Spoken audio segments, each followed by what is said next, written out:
मित्रांनो, welcome to the day 29 of daily blogging with just Neel things. एक दिवस राहिला आहे आणि मग 30 दिवस होतील, म्हणजे एक महिना झाला आपण डेली ब्लॉगिंग करतोय. I am proud of my self. एवढी कन्सिस्टन्सी मी जिमला दाखवली असती तर आतापर्यंत मी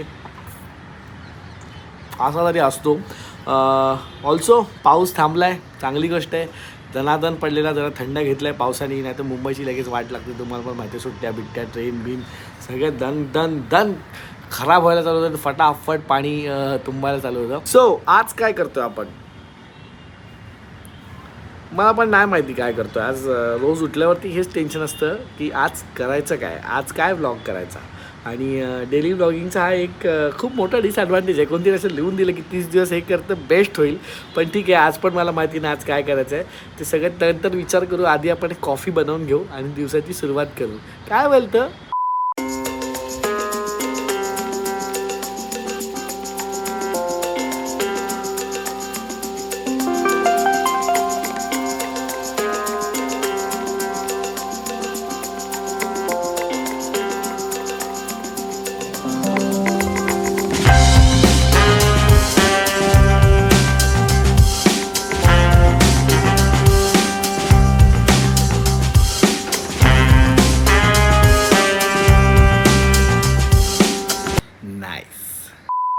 सो आज आपल्याकडे आलेले आहेत तन्वी आणि छोटी कृती सॅनॉन म्हणजे की. सो आज मी यांच्या दोघींसाठी नाश्ता बनवणार आहे. तो आहे आपला स्पेशल एग ऑमलेट, जे मी एक बनवतो. नॉर्मलवाल्याने वेगळं आहे जरा, तर त्याची पण तुम्हाला पूर्ण प्रोसेस दाखवणार आहे. So chef just Neel things kitchen, चला.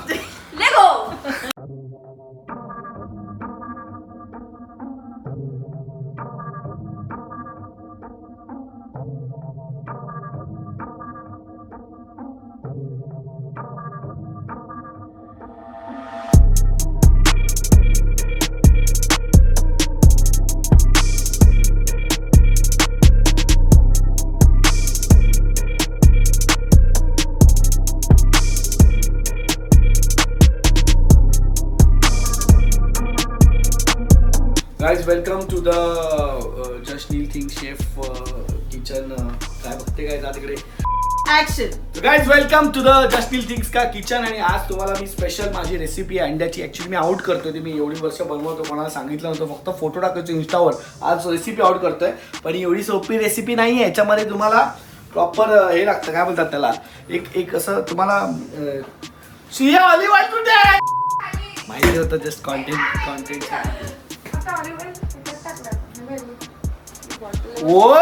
ओके, एक मिनिट गाईज. अमेझॉन प्रोडक्ट्स असा उभा करून स्प्रे कर. असं तवा उभा कर. आय लवली तवा उभा. बघ. सो हे नवीनच आमच्याकडे गॅजेट आलेलं आहे, पण भारी आहे. थोडं भाजायला झालं, पण ऑलिव्ह ऑइल आपण स्प्रे करून घेतलेलं आहे. मी बोलत होतो की रेसिपीचं मी तुम्हाला रेसिपी तरी दाखवली, त्याच्यामध्ये तरी हे एक्झॅक्ट माझ्यासारखं बनायला थोडं परफेक्शन आणि प्रॅक्टिस लागेल तुम्हाला, कारण की थोडा अंदाजचा गेम आहे.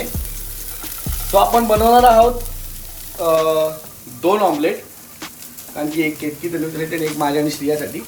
पण ते 4-4चा 2 ऑमलेट आहे. तर तुम्हाला बेसिक जसं दिसतंय कांदा भरीसारखा कांदा उभा कापून घ्यायचा आहे.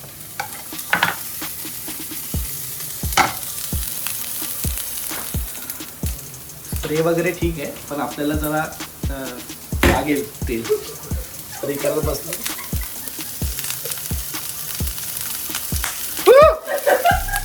सो फटाके फुटायचं काम. सो आता त्याला जरा कांद्याला आपल्याला टॉस करून घ्यायचा, जोपर्यंत तो कॅरमलाइज नाही होत. समजलं तुम्हाला. सो हा आपला आहे बेस. आता एखादा चांगला पलिता वगैरे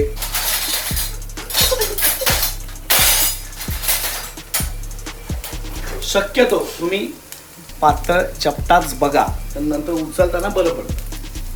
तरी तुम्ही हलका याला कॅरमलाइज केल्यानंतर तुम्हाला आता टाकायचं याच्यात थोडंसं मीठ, कांदा शिजायला. त्याच्यामुळे कांदा व्यवस्थित शिजत नाही. आपण हे काय बोलतो त्याला, पिंक सॉल्ट किंवा पांढरं मीठ वापरतोय. कारण हे आपल्या शरीरासाठी चांगलं असतं. जे जे चांगलं असतं ऑलिव्ह ऑइल पात्र मीठ हे सगळं आम्ही वापरतो. तरी पण आमचं काही शरीर चांगलं नाहीच आहे. झाडेच असतो आम्ही. काय करणार त्याला, काय करणार. आता हे करायचं, थोडा वेळ थांबायला लागेल. आपण कॅरमलाइज झाल्यावर परत येऊया. 1-1.5 मिनिटात होईल. सो गाईज तुम्ही तसं बघू शकता मी पूर्ण कॅरमलाइज नाही करत आहे, कारण की ह्या अंड्यात काय सीन आहे मी तुम्हाला सांगतो. हा जो ऑमलेट आहे हा थोडा वेगळा ऑमलेट आहे आणि हा जो कांदा आपला ऑल टाइम बेसला असणार आहे, भाजीसारखा मिक्स नाही होणार आहे. त्याच्यामुळे तो खाली कॅरमलाइज होतच राहणार आहे. तर जास्त कॅरमलाइज केलं तर अंड बनेपर्यंत खालून करपेश सीन होतो. स्मार्ट टिप आहे, लिहून घ्या मी सांगतोय. हेच विसरणार नंतर हागणार तुम्ही खाली काळात आल्यावर. स्वेटिंग म्हणतात त्याला. हा मागे शेफ शूट करते तर म्हणतात ते काय म्हणतात. स्वेट. हा स्वेट. स्वेड. बरं मी बोलतो की आता कांदा आपला कॅरमलाइज झालेला आहे. नेक्स्ट स्टेप आपण याच्यामध्ये करणार आहोत ते म्हणजे आपण टाकणार आहोत त्याच्यात मसाले. सो तुम्ही यू कॅन स्टार्ट विथ हळद. आय नेवर स्टार्ट विथ हळद बट चमचा कुठे पहिला हा आला आता टाकून घेऊया. ठीक आहे, मसाल्यांची अशी ऑर्डर नाही आहे. हलकाच घ्या.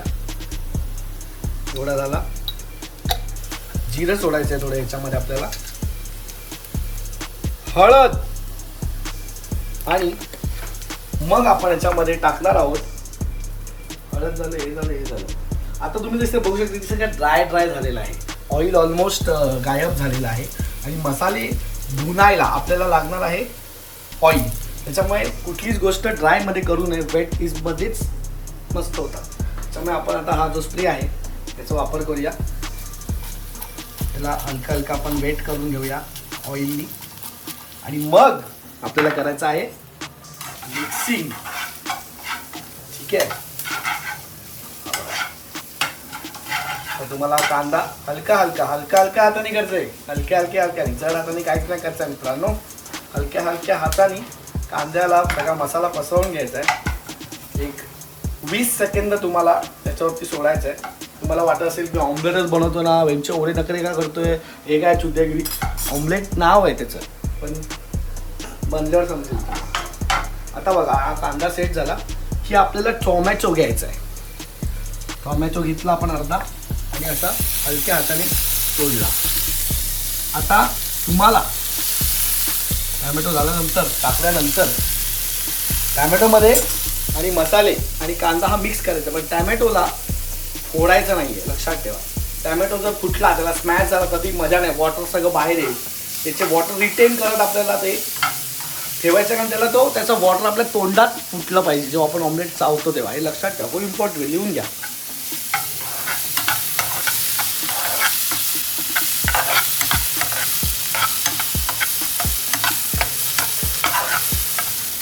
ठीक आहे, आता मला असं वाटतं की मगाशी मी कांदा शिजायला जे मीठ टाकलेलं ते होतं ते इनफ नसणार.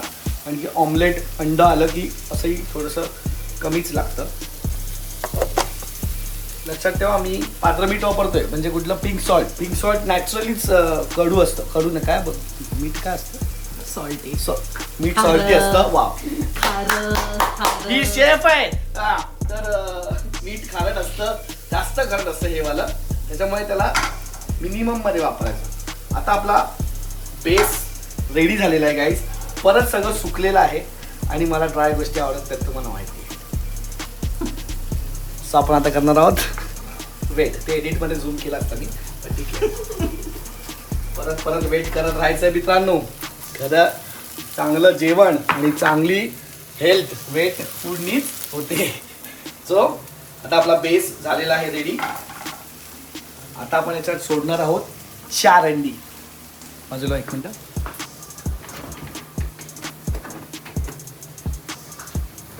आता अंडी सोडायची एक पद्धत याच्यामध्ये. ठीक आहे, अंडी तुम्ही कशी आपल्याला काय टाकल्या अंडी फोडली असं नाही आहे. 4 अंडी आहेत, 4 पार्टिशन करा तुमच्या सर्कलचे. अंड टाकायच्या आधी मेक शुअर की हा जो टोमॅटो कांद्याचा जो बेस आहे it is properly spread, evenly spread all over the base, because this is like a base. मी परत सांगतोय, पिझ्झा कन्सिडर करा याला आणि त्याप्रमाणे याला बेस म्हणून तुम्ही काय म्हणली आता त्याला टाकायचं अंड. एक 2 हळू फोड ना. काय आलं काय नाही. योग फुटेल. 3 आणि चौथं अंड जे आहे ते तुम्ही जे गॅप्स आहेत ते फिल करायला वापरू शकता सगळीकडे तिकडे तुम्हाला असं वाटतंय तर. आणि मग तो योग अलगद सोडून द्यायचा आहे. आता मित्रांनो खरी मजा चालू होती. का माहितीये का? कारण की आता अंड फटफट शिजायला लागतं, त्याच्यामुळे आपल्याला बऱ्याच गोष्टी करायच्या आहेत. काय करायचं आपल्याला चीज टाकायचं आहे. सो पहिले तर जसं तुमचं अंड तव्यावर गेलं पहिले गॅस स्लो करा. आता गॅस स्लो करा का तुम्हाला सांगतो, कारण की हे पूर्ण अंड जर खालून पटापट तयार व्हायला लागलं तर आपल्याला वरचा कार्यक्रम काही करता येणार नाही. आपल्याला हे अंड वरतून ओलं खालतून कडक असं करायचं आहे. समजलं? परत बोलू. वरतून ओलं खालतून कडक. वेगळा अर्थ काढू नका. वरतून ओलं खालतून कडक करायचं आहे. मी स्टेट ऑफ अंड सांगतोय, लिक्विड सॉलिड गॅस जे त्याच्यामधलं बोलतोय. सो वरतून वॉटरी ठेवायचं आहे, खालतून हार्ड करायचं. सगळ्यात चुकतंय.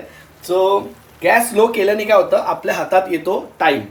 पंकज त्रिपाठी बोलले ना, धीमे आंच पे लंबी देर के लिए खाना पका ये खाना अच्छा बनता है. खरं आहे, खरी गोष्ट आहे. म्हणून गॅस आपण केलेला आहे स्लो. आता आपल्या हातात मिळतो टाईम. हे वरचं कडक व्हायला वेळ लागतो, त्याच्यामुळे त्याच्यामध्ये पटकन आपण आता हे लक्षात ठेवा. चीज पण नॅचरली थोडंसं सॉल्टी असतं, त्याच्यामुळे तुम्हाला मीठ आधी जेव्हा टाकलं तेव्हा तुम्हाला लक्षात ठेवायचं की किती टाकायचं आहे मीठ, नाही तर ते खूप सॉल्टी नको व्हायला, कारण वरतून पण असणार आहे टेस्ट चीजची. तर चीज हे ओलं असतानाच टाकायचं आहे, म्हणजे मग ते काय होतं आतमध्ये जाऊन ये ना बसतं. अरे अरे तुम्हाला जास्त चीजी हवं असेल जास्त चीजी पण करू शकता. मग त्याप्रमाणे तुम्ही थोडंसं मीठ कमी टाका, किंवा जर तुम्ही बेसला बटर वापरणार असाल तर भाई मिठाचा नामोनिशाण नाही टाकलात तरी चालेल, कारण हे अंड विदाऊट मीठ पण नुसतं बटर आणि चीजच्या सॉल्टीनेसवरती पण तुम्ही खाऊ शकता, जे की मला तरी तसं आवडतं. आता तो तुमचा एक्सपेरिमेंट आहे. त्याच्यानंतर लास्ट गोष्ट आपण करणार आहोत ती म्हणजे सजवा सजवी. अशी ही सजवा सजवी.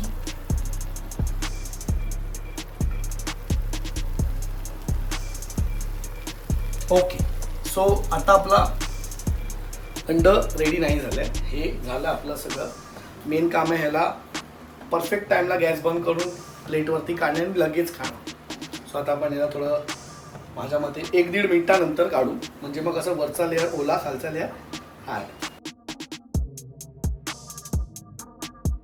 तो आपण ऑमलेटसोबत खाणार आहोत सार्डो ब्रेड, जो खूप इम्पॉर्टंट आहे. ऑमलेटसोबत मस्त त्याला ऑलिव्ह ऑइलमध्ये गरम करून घेऊन खायचं. पण आपण ऑमलेट दाखवणार, सार्डो ब्रेड बीटचं मी काय प्रोसेस दाखवणार नाही. स्वतः सगळ्यात मेन प्रोसेस आहे तो म्हणजे ह्याला ह्याच्यात ट्रान्सफर करायचं आपल्याला असंच्या असं.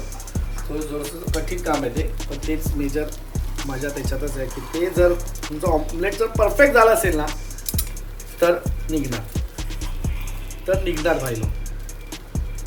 जनरली मी असं चेक करतो, लावून बघतो, पण आता काय ते सारखं ड्राय होतं आहे ना, स्प्रे केलं ना आपण, शिंपडलं ना, त्याच्यामुळे ते जास्त राहिलं नाही. पण आता बघा, आता माझ्या बोलत नाही जास्त घाण फाटेल. तेल असताना खाली डायरेक्ट स्लाईड होतं आहे जनरली, पण आता हे स्प्रेमुळे जरा लफडी झाले. मग घाण फाटली कशी काढू नाही, मी काढू शकतो. आता मी धरलं आहे तर मी करणार. होणार काय टेन्शन नाही. ह्याच्या पुढचं मी डायरेक्ट स्प्रे बी नाही, तेलात करणार आहे. मित्रा घाण लावू नको. साला बघा आला. ऑमलेट आलेला आहे. आता ह्याच्या बाजूला जाते असे मस्त 2 सार्डो ब्रेड, कारण सार्डो ब्रेड हेल्दी असतो असं म्हणतात. तर तुम्ही पटकन दोघींनी एक बाईट घ्या आणि मला लगेच तुम्ही रिव्ह्यू द्या. पांढरी लाईट खूप खराब आहे नीट. ते बघ बदलली. ठीक आहे. सो आता मी सांगतो हे खायचं कसं, ठीक आहे? एवढं सिम्पल नाही आहे. एक एक तुकडा तुकडा पहिले बावाचा.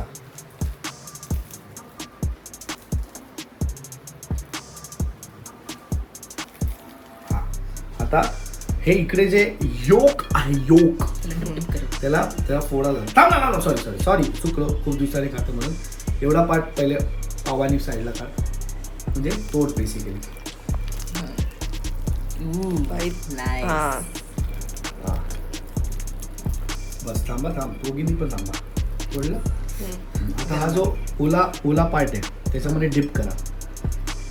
हा परफेक्ट किती उचललाय परफेक्ट. आता डायरेक्ट टाका तोंडात.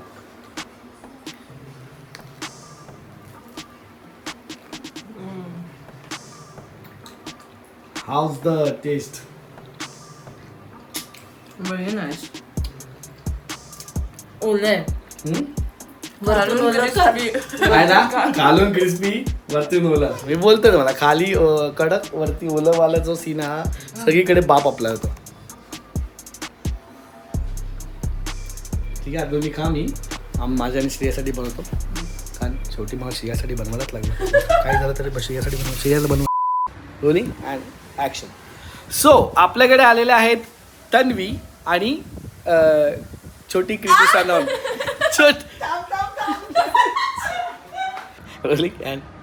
आता मी पादलो तर जोरात. सो मित्रांनो, कसा वाटला तुम्हाला माझा secret recipe for omelette? Actually आता मी तुम्हाला सगळ्यांना टेस्ट नाही करू शकत, पण ते खूप बाप टेस्ट करतं, खूप बाप. म्हणजे मस्करीत नाही बोलत आहे, एकदम भारी टेस्टिंग ऑमलेट आहे ते. ज्यांनी माझ्या हातचं खाल्लं आहे तारीफच केली आणि माझ्यावर फिदा झालेत ते म्हणजे कुकिंग स्किलवर. आणि मला फक्त ऑमलेट बनवायला येतं असं नाही आहे, मला अजून बऱ्याच गोष्टी येतात. म्हणजे मी आहे बऱ्यापैकी मी जेवण बनवतो. सर पहिली गोष्ट तर मला कॉमेंट्समध्ये हे सांगा की तुम्हाला असं फूड रेसिपी वगैरे बघायला आवडेल का? सी गाईज, मी फक्त वेगवेगळा प्रयत्न करतो आहे, दरवेळेला वेगळं काहीतरी करायचा प्रयत्न करतो आहे. तुम्हाला बोर होऊ नये आणि मी पण काहीतरी चुतिया कॉन्टेंट देऊ नये, इतकं सिम्पल माझं लॉजिक आहे या सगळ्या मागे. सो पहिलं तर सांगा, cooking recipes are you guys okay? तर मी तुम्हाला वेगवेगळे रेसिपीज बनवून दाखवू शकतो. ज्या दिवशी श्रेयाचा मूड होत नाही जेवायचा किंवा जेवण बनवायचा, त्या दिवशी I am the chef and I can do this things. So पहिली गोष्ट कॉमेंटमध्ये सांगा. दुसरी गोष्ट, काही ॲक्च्युली जो कालचा व्लॉग होता ज्याचं कॅमेराच्या रिव्ह्यूजचा आणि व्लॉगिंग कॅमेरा खूपच चांगला रिस्पॉन्स आहे आणि मला खूप आवडते. तुम्ही एवढे सगळे कॉमेंट्स करतायत, किती मस्त वाटलं. सगळ्यांनी सगळं म्हणतात की थँक्यू सो मच, आम्हाला खूप इन्फॉर्मेशन मिळाली, थँक्यू सो मच, खूप इन्फॉर्मेशन मिळाली. थँक्यू सो मच की तुम्ही हा व्लॉग बघितला. त्यातले 1-2 प्रश्न मला ॲड्रेस करायचे तुम्हाला, म्हणजे अजून थोडे डाऊट्स क्लिअर होतील, कारण आता परत वेगळाच व्लॉग बनवायला लागेल त्यासाठी. सो युजर DY9MY7MJ5I विचारतोय किंवा विचारते की गोप्रोच्या बॅटरीचा तुला कधी इश्यू आला आहे का, किंवा हीट प्रॉब्लेम? नेक्स्ट व्हिडिओमध्ये सांग जर पॉसिबल झालं तर. नाही, गोप्रोच्या बॅटरीचा मला कधीच प्रॉब्लेम आला नाही आणि मी नेहमीच एक्स्ट्रा बॅटरीज घेऊनच फिरणारा माणूस आहे. त्याच्यामुळे मी गोप्रोचे नेहमी एक्स्ट्रा बॅटरीज घेऊन फिरले आणि असंही गोप्रो पॉवर बँकनी पण चार्ज होतो. सो तेवढा मला कधी बॅटरीचा इश्यू आला नाही. हीटिंगचा पण मला कधी तेवढा गोप्रोचा इश्यू आला नाही, मला फक्त लॅगचा इश्यू आला. सो AB619 विचारतोय की गोप्रो 12 विकणार आहेस का? तर मला माझं बजेट नाही तर मी घेईन. किंवा एकाने विचारलं आहे मला DJI Osmo Pocket विकणार आहेस का? तर गाईज मी नाही विकणार आहे कोणतेच कॅमेरे, कारण की मला कॅमेराशी पर्सनल रिलेशन आहे आणि मला असं वाटतं की आय नो विकून मला पैसे मिळू शकतात किंवा ते होऊ शकतं आणि परत आपण नवीन कॅमेरा टाकू शकतो. पण मी आजपर्यंत माझा कुठलाच कॅमेरा विकला नाही आहे. त्याचं कारणच हे आहे की त्या प्रत्येक कॅमेराबरोबर माझं एक कनेक्शन आहे आणि मी खूप मानतो त्या गोष्टीला, ह्या गोष्टीमध्ये, आणि म्हणून मी आजपर्यंत एक पण कॅमेरा विकला नाही आहे माझा.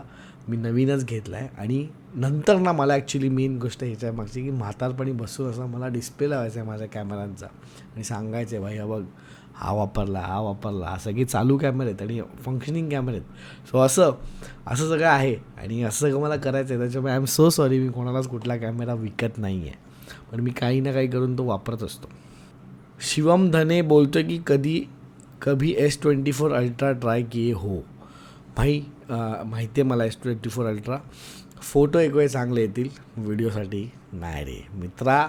फोटो व्हिडिओसाठी दोन्ही जे आयफोनची क्वालिटी आहे आणि आयफोनचं जे exposure management, clarity, functioning, feasibility about the camera बोलतो आहे, आणि द क्वालिटी किती S24 अल्ट्रा घे ना तर काय पण हे भाई ती नाही मॅच करत, ते नाही मॅच करत. तू उन्हात फोटो काढ, स्काय तरी एक तर जातो, नाही तर चेहरा तरी एक तर जातो. हे S23 अल्ट्रामध्ये होतं, पण जे आयफोन करतं ते नाही, ती क्वालिटी नाही देऊ शकत. ते ऑलमोस्ट फिल्टर, ND फिल्टर्स वापरल्यासारखे आयफोन क्वालिटी देतो आउटडोअरला पण, आणि जेवढी जास्त लाईट तेवढा आयफोन जास्त बेस्ट वर्कआउट करतो. हे तुला सॅमसंगच्या फोनमध्ये तो लाईट कंट्रोलचा इश्यू आहे. मी केला यूज भाई, असं नाही की नाही, सगळं ट्राय करून बघतो मी. एवढा काय मी काय तुला चिवत्या वाटलं का रे, एवढी वर्षाची कॅमेरा वापरतोय. सो मला खूप लोक विचारतात की आयफोनसाठी तू कुठला कॅमेरा आणि होल्डर वापरतो आहेस फॉर व्लॉगिंग. सो आत्ता मी तो ॲक्च्युली वापरतो आहे, म्हणून तुम्हाला ते साईडला कुठेतरी व्हिडिओ दिसत असेल, त्या ह्याचा मी काढून उलांजीचा मी ट्रायपॉड वापरतो, एवढं मला माहिती आहे. प्लास्टिकचा आहे, सो हेवी नाही पडत, इझी पडतो. तसा अजून एक माझ्याकडे आहे हा मॅनफ्रोटोचा, पण ह्याचा मला हा आहे मस्त, पण याच्यावरती मी खूप आधी भरपूर काम केलं. याच्यावर DSLR पण लागतो. त्याचा एवढाच प्रॉब्लेम आहे की ह्याचा बॉल हेड जो आहे तो वजन आल्यावर कधी कधी असं होतं तसं होतं. तो इझिली, म्हणजे असं नाही, चांगलाच आहे, पण ह्याचा बॉल हेड हलू शकतो, पण हा मस्त आहे. सो जनरली हे ग्रीप अशा पद्धतीचे तुम्ही कुठलीही ट्रायपॉड घेऊ शकता, जे असे असतात ज्यांना ग्रीप पण होते, पाहिजे तेव्हा तुम्ही त्यांना स्टँड पण बनवू शकता. आणि पण आत्ता मी जो वापरतो ह्याच्यापेक्षा छोट्या क्वालिटीचा आहे, कारण की तो हलका, हा थोडासा वॉल हेड थोडा जड आहे, आणि जेवढं हलकं तेवढं बेस्ट. आणि त्याच्यावरती एक नॉर्मल मोबाईल माउंट होल्डर आहे, जो खूप बेसिक आहे, पण तुम्ही व्हिडिओमध्ये बघू शकता की असं हे आहे. आणि कंपनीचं नाव आहे, होल्डरचं नाव आहे जे मेरी, आणि खाली जो ट्रायपॉड त्याचं नाव आहे उलांजी. सो हे 2 कंपनी आहेत. सो उलांजी माझ्या मते बऱ्यापैकी आय गेस चायना आहे का काय आहे, पण ते बऱ्यापैकी चांगल्या प्रोडक्ट्सचं लोअर व्हर्जन, स्वस्तवालं व्हर्जन बनवतात. सो येस, चला तर मग जाऊया आता आपल्या आवडत्या सेगमेंटकडे. Guys, welcome to the share of the day. तर शेअर ऑफ द डे आजचा खूपच स्पेशल आहे, कारण ही माझी एकदमच म्हणजे अशी आवडती गझल आहे मित्रांनो. आणि तुम्ही बऱ्यापैकी ऐकली असेल, मला तर वाटतं बऱ्याच ऐकली असेल, कारण की मध्ये फेमस झालेली खूप. मला अजून पण आठवतं या गझलचं, मला इतकं जेव्हा मला त्याचा अर्थ पूर्ण कळलेला मी पागल झालेलो. आणि मी आणि तेव्हा लॉकडाऊन होता, आणि कारण मी त्या उर्दूचे क्लासेस घेत होतो, त्याच्यामुळे मला नवीन नवीन गझलचे अर्थ समजले की मी पागल व्हायचो. आणि मग मित्रांना मी बोलायचो की झूम कॉल करा, मला नाही माहिती, झूम कॉल करा. आम्ही रात्री झूम कॉल करायचो, माझ्या मित्रांना सगळं मी हे शेअर ऑफ द डे करायचो. बेसिकली मी एक्सप्लेन करत बसायचो, एक शेअर गाणं ऐकवायचो, स्क्रीन शेअर करून वगैरे. तर अशा गोड आठवणी आहेत माझ्या या गझलसोबत. गझलचं नाव आहे रफ्ता रफ्ता वो मेरी हस्ती का सामा हो गए. क्या बात आहे, ही गझलच खूप बाप आहे, खूप बाप आहे, मला खूप आवडते. म्हणजे जर तुम्हाला जर माहिती असेल की गझल कशी लिहिली जाते, त्याचे रूल्स जर माहिती असेल, तर ही one of the hardest ghazal आहे to write, but to understand and to म्हणजे गाण्यासाठी. आणि त्याचा जो मीटर आहे इतका सिम्पल केला आहे, असं वाटतं की किती सिम्पल केलं आहे यार, पण ॲक्च्युली तुम्हाला जर रूल माहिती असेल तर हे इतकं कसं लिहिलं यार, हे सगळे रूल्स पाळून, असा मला प्रश्न पडतो. त्या टेक्निकॅलिटीजमध्ये मी जात नाही, खूप मोठा होईल विषय. तस्लीम फाजलीनी लिहिले ही गझल. रफ्ता रफ्ता वो मेरे हस्ती का सामा हो गए, पहले जा फिर जाने जा, फिर जाने जाना हो गए. याच्यातच किती क्यूटनेस आहे बघा ना, किती मस्त आहे. रफ्ता रफ्ता म्हणजे हळूहळू, रफ्ता रफ्ता, रफ्ता इज हळू. वो मेरे हस्ती का सामा हो गया, हस्ती इज पर्सनॅलिटी, सामा इज सामावून जाणं. हळूहळू ती माझ्या पर्सनॅलिटीचा भाग झाली. म्हणजे हे लिहिलं असं, पण त्याचा म्हणजे ती माझा भाग झाली असं बोलू शकतो, किंवा मी माझ्यात समावली ती, असं म्हणू शकतो आपण याला. पहले जा फिर जाने जा, फिर जाने जाना हो गए. तर पहले जा, जा म्हणजे काय तर सोल, ठीक आहे. आता जाने जा, तर ओके, तो let me make it simple. पहले जा म्हणजे तू माझा सोल होतीस, फिर जान ए जा म्हणजे जो सोल आहे, तू माझा सोल आहेस हे मला कळालं. म्हणजे जान म्हणजे जानना, मला जाणवलं किंवा मैं तब जान गया की तू माझी सोल आहेस. सो जाने जा इज मला कळलंय तू माझी सोल आहेस. So that's the breakdown of जाने जा.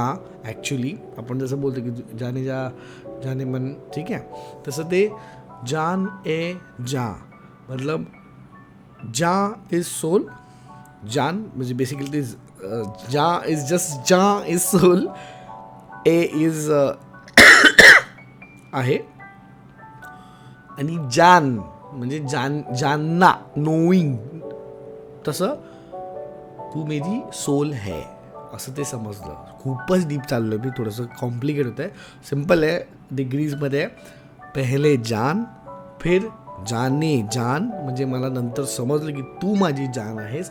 आणि मग जाने जाना, जाना म्हणजे that person who you love. So मैंने जा, उसके बाद जाना की you are the only person I love. पहिले नुसती जान होतीस, पहिले जा फिर जाने जा फिर जाने जाना हो गए. समजलं? आय होप समजलं. आता पुढे जाऊया. पुढचा शेर आहे, दिन ब दिन बढ़ती गई इस हुस्न की रानाइया. दिन ब दिन, डे बाय डे, बढ़ती गई उस हुस्न की रानाइया. सो रानाइया इज बेसिकली ब्युटी, ठीक आहे. उस हुस्न की रानाइया म्हणजे तिची जी बॉडी आहे किंवा बेसिकली तिची ब्युटी वाढत गेली दिन ब दिन, ठीक आहे. पहिले गुल म्हणजे फ्लावर किंवा रोज, फिर गुलबदन म्हणजे त्या आपल्या आदल्या ह्याच्यात पण होतं की असं कोणीतरी फुलांच्या डिझाईनवाली साडी किंवा असं काय ॲपरेल घातलं आहे. आणि मग फिर गुलबदामा म्हणजे काइंड ऑफ फुलं एकत्र, जसं बुके किंवा असं झाडाला फूल लावलं अशा टाईपचं काहीतरी जे असतं. तो अर्थ मी ॲक्च्युली गुगल पण केला, तर त्याचा असाच काही समवॉट अर्थ असा आहे की गुच्छा. सो तो म्हणतो की दिन ब दिन बढ़ती गई इस हुस्न की रानाइया, पहले गुल थी फिर गुल बदन हो गई और फिर गुल बदामा हो गए, रफ्ता रफ्ता वो मेरे हस्ती का सामा हो गए. क्या बात है. अभी आगे बढ़ते. आप तो नज़दीक से नज़दीक तर आते गए, आप तो नज़दीक से नज़दीक तर आते गए, पहले दिल फिर दिलरुबा, पहले दिल फिर दिलरुबा, फिर दिल के मेहमा हो गए. म्हणजे आप पहले दिल थे, आप तो नज़दीक से नज़दीक तर आते गए म्हणजे हळूहळू तू माझ्या जवळ येत गेलीस. पहले दिल थी, फिर दिल रुबा हुई और फिर दिल के मेहमा हो गई. सो दिल रुबा म्हणजे दिल इज दिल अँड रुबा म्हणजे गॉड.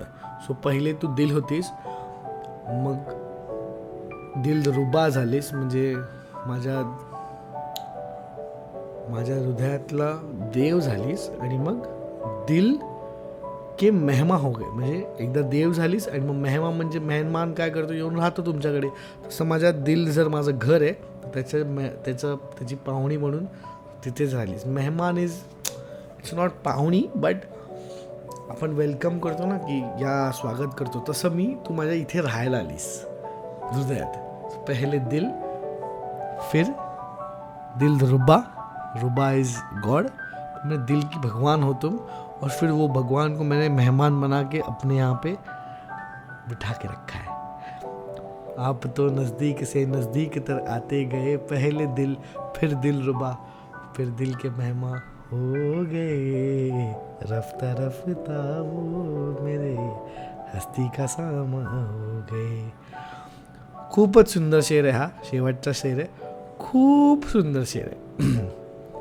प्यार जब हद से बड़ा सारे तकल्लुफ मिट गए, प्यार जब हद से बड़ा सारे तकल्लुफ मिट गए, आपसे फिर तुम हुए, आपसे फिर तुम हुए, फिर तू का उनवा हो गए.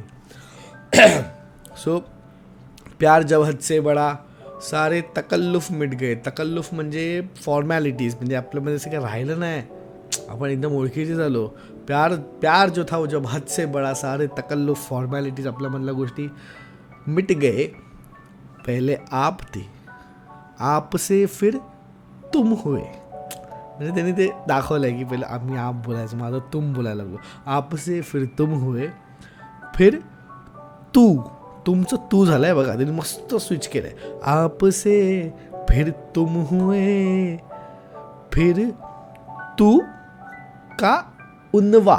उन्वा म्हणजे टायटल आयडियली मिनिंग वाईज, पण म्हणजे तो नाव, बेसिकली तो नाव बोलतो. सो तू वरनं तो नावाने आता हाक मारायला लागला. आपसे फिर तुम हुए, फिर तू का उन्वा हो गए. जनरली सगळीकडे ते 3 वापरलं आहे, जसं की पहिले दिल, फिर दिलरुबा, फिर दिल के मेहमा हो गए, पहले गुल, फिर गुल बदर, फिर गुल बदामा हो गए. इथे त्यांनी 4 वापरले आहेत, पण स्मार्टली प्लेस केलं आहे. आपसे फिर तुम हुए, फिर तू का उन्वा हो गए. उन्वा is again the name. So मी तुला पहिले आप बोलायचो, मग तुम बोलायला लागलो, मग तू बोलायला लागलो, आणि मग डायरेक्ट नावाने साक मारली ना. एवढं काय आपलं चालतं ना आपल्यामध्ये. क्योंकि प्यार जब हद से बड़ा, सारे तकल्लुफ मिट गए. आपसे फिर तुम हुए, फिर तू का उन्वा हो गए, रफ्ता रफ्ता वो मेरे हस्ती का सामा हो गए. सो हे जे प्रत्येक शेअरनंतर जी पहिली लाईन येते ना, ती अर्थ कंप्लीट करते. कारण की का हे सगळं का झालं, कारण हळूहळू ना तू माझ्या पर्सनॅलिटीचाच भाग झालीस. रफ्ता रफ्ता वो मेरे हस्ती का सामा हो गए, समजलं. सो ही अशी ब्युटिफुल एक माझी मनपसंद गझल आहे. आणि तुम्हाला माझ्या एक्सप्रेशनवरून समजलं असेल की माझी किती आवडती गझल आहे.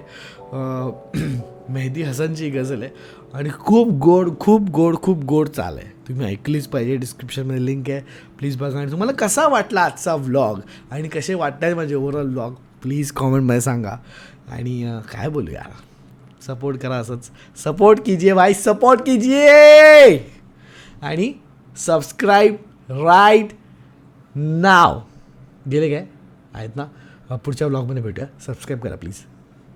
रफ्ता रफ्ता मेरे हस्ती का सामा